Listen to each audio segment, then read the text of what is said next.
గారికి సంబంధించినటువంటి ఇష్యూ అధ్యక్ష. ఇది ఇక్కడ డంప్ యార్డ్ ని ఏర్పాటు చేస్తున్నారు అధ్యక్ష. ఆ డంప్ యార్డ్ ని మరి డిహెచ్ఎంసీ పరిధిలో ఈ డంప్ యార్డ్ ని ఏర్పాటు చేస్తామని చెప్పేసి చెప్పడం జరిగింది అధ్యక్ష. అయితే అక్కడ మొత్తం కూడా అడవి అధ్యక్ష, పచ్చని అడవి మధ్యలో పంట పొలాల మధ్యలో మరి ఒక డంప్ యార్డ్, అంటే డంప్ యార్డ్ కాకుండా వాళ్ళు ఏమంటున్నారంటే సాలిడ్ వేస్ట్ మేనేజ్మెంట్ ప్రాజెక్ట్ అంటున్నారు అధ్యక్ష. దీన్ని ఏర్పాటు చేయడానికి అన్ని విధాలుగా కార్యక్రమాలు అక్కడ చేస్తూ ఉన్నటువంటి సందర్భంలో మరి అక్కడ ఉన్నటువంటి రైతులందరూ కూడా మరి ఇవి మా భూములు, ఇక్కడ గనక డంప్ యార్డ్ ఏర్పాటు చేస్తే మాకు ఇబ్బంది జరుగుతుంది, మాకు ఇది హార్టికల్చర్ హబ్ గా ఉంది కాబట్టి ఈ హబ్ లో మేమంతా కూడా కూరగాయలు పండించుకొని ఇప్పుడిప్పుడే ఆర్థికంగా పైకి వస్తున్నటువంటి సమయంలో ఈ డంప్ యార్డ్ తీసుకొచ్చి ఇక్కడ పెట్టినట్టయితే మాకు నష్టం జరుగుతుంది, ఇక్కడ వాటర్ పొల్యూషన్ అవుతుంది, ఎయిర్ పొల్యూషన్ అవుతుంది, మరి అక్కడ పక్షులు వచ్చేటువంటి వాటికి కూడా ఇబ్బంది అవుతుంది అని చెప్పేసి కూడా వారు వ్యతిరేకించడం జరుగుతోంది అధ్యక్ష. ఇది ఏంటంటే మరి ముఖ్యంగా ఏంటంటే అధ్యక్ష, ఇక్కడ అన్యాయమైనటువంటి విషయం ఏంటంటే అధ్యక్ష, మరి ఫిబ్రవరి 4వ తారీఖున మధ్యరాత్రి అక్కడ ఉన్నటువంటి ఆ మండలానికి సంబంధించినటువంటి ముఖ్య నాయకులు, ఆల్ పార్టీస్ నాయకులను కూడా అరెస్ట్ చేసి పోలీస్ స్టేషన్ కి తీసుకెళ్లి పెట్టి ఆ రోజు రాత్రే వందల సంఖ్యలో జిహెచ్ఎంసీకి సంబంధించినటువంటి వెహికల్స్ టిప్పర్లు వచ్చి మరి మన టెంపరీ కంపౌండ్ వాల్ వేయడానికి మెటీరియల్ ని తీసుకొచ్చి అదే విధంగా ఆ గ్రామాలు నల్లవల్లి, కొత్తపల్లి, అదే విధంగా ప్యారానగర్ కు సంబంధించినటువంటి ఆ 3 గ్రామాల్లో మరి పోలీస్ పహారా మధ్య దాదాపు 1000ల సంఖ్యలో పోలీసులు వచ్చి మరి చెక్ పోస్టులు ఏర్పాటు చేసి ఆ గ్రామాలకు ఎవరిని వెళ్ళనీయకుండా, ఆ గ్రామాల నుంచి బయటికి రానియకుండా పోలీస్ పహారాలో ఆ గ్రామాల నిర్బంధంలో ఉంచడం జరిగింది అధ్యక్ష. ఇది అన్యాయమైనటువంటి విషయం అధ్యక్ష. డంప్ యార్డ్ అనేది ఒక ఐసోలేటెడ్ ఏరియాలో పెట్టాలి అధ్యక్ష. ఇది ఒక మరో జవహర్ నగర్ అయ్యే విధంగా మరి అక్కడ డంప్ యార్డ్ ఏర్పాటు చేయడం అన్యాయం అధ్యక్ష.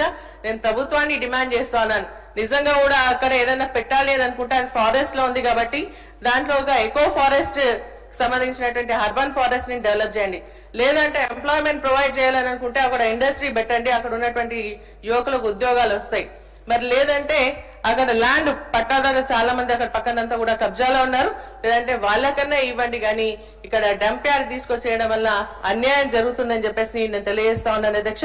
కాబట్టి అది 144 సెక్షన్ పెట్టడం జరిగింది అధ్యక్ష. ఎంత అవసరం ఏముంది అధ్యక్ష నాకు అర్థం కావట్లేదు. రైతులకి సంబంధించి ప్రొటెస్ట్ చేసుకునేటువంటి అవకాశం కూడా కల్పిస్తలేరు. ఫిబ్రవరి 4th నుంచి ఇప్పటి వరకు కూడా అక్కడ ఉన్నటువంటి వాళ్ళంతా కూడా 47 days నుంచి రిలే నిరాహార దీక్ష చేస్తా ఉన్నారు అధ్యక్ష. ఇది డంప్ యార్డ్ పటాన్ చెరువుకి మరి నర్సాపూర్కి ఏం సంబంధం అని అనుకుంటుండొచ్చు అధ్యక్ష. ఇక్కడ అది హైట్ ఉన్నటువంటి ప్రాంతం అధ్యక్ష. మరి అక్కడ పడేటువంటి ప్రతి ఒక్క చుక్క నీరు మా నర్సాపూర్ రాయరావు చెరువుకు వస్తుంది అధ్యక్ష. దాదాపు 1000 ఎకరాలు మరి పండేటువంటి చెరువు. ఆ 1000 ఎకరాలే కాకుండా దాని కింద ఏంటంటే దాదాపు 3 మండలాలకు నీళ్ళు వెళ్తాయి అధ్యక్ష. రాయరావు చెరువు నిండిందంటే అక్కడ ఉన్నటువంటి 3 మండలాలకు వెళ్ళి మళ్ళీ మన మంజీరా నదిలో పడుతుంది అధ్యక్ష. కాబట్టి ఇక్కడ మా రాయరావు చెరువు అనేది చాలా ప్రకృతికి మంచి అనుకూలంగా ఉన్నటువంటి చెరువు అధ్యక్ష. అది ఎందుకంటే అది 2 కొండల మధ్యలో ఉంది. మరి అదే విధంగా బ్యూటిఫికేషన్ చేస్తే బాగుంటుందని చెప్పేసి మేము ఆల్రెడీ ప్రభుత్వానికి కూడా నివేదికను ఇవ్వడం జరిగింది అధ్యక్ష, ప్రపోజల్ ఇవ్వడం జరిగింది అధ్యక్ష. కాబట్టి నేను మీ ద్వారా ప్రభుత్వానికి కోరుతా ఉన్నాను ఏంటంటే దీన్ని ఇమీడియట్ గా నిలిపేయాలి. ఎందుకంటే ఇక్కడ ఉన్నటువంటి రైతులందరూ కూడా కోర్టుకు వెళ్ళడం జరిగింది. కోర్టు ఆపేమని చెప్పినా కూడా మరి రాత్రి వీళ్ళు పనులు ప్రారంభిస్తే మళ్ళీ రైతులు వెళ్ళడం జరిగింది. రైతులు వెళ్తే మళ్ళీ స్టేటస్ కో ఇస్తూ మరి కోర్టు కూడా వాళ్ళని ముట్టకాయలేయడం జరిగింది అధ్యక్ష. కాబట్టి దాన్ని ఆపేయాలని చెప్పేసి నేను ఈ సందర్భంగా మీ ద్వారా విజ్ఞప్తి చేస్తాను. మరి ఇంకొకటి అధ్యక్ష, నేను ఫారెస్ట్ డిపార్ట్మెంట్ కూడా మరి మంత్రి గారు కూడా ఇక్కడ ఉన్నా నేను విజ్ఞప్తి చేస్తా ఉన్నా.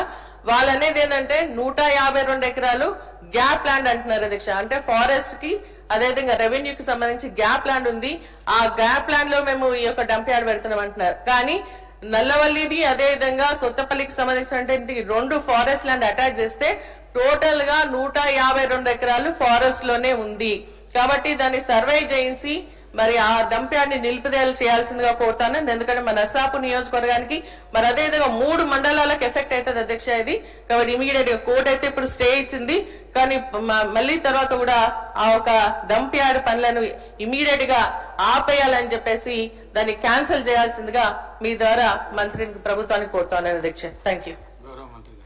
గౌరవ అధ్యక్ష, సభ్యురాలు చెప్పినటువంటి అంశాన్ని నోట్ చేసుకొని పరిశీలన చేద్దాం. వెంకటరామరెడ్డి గారు.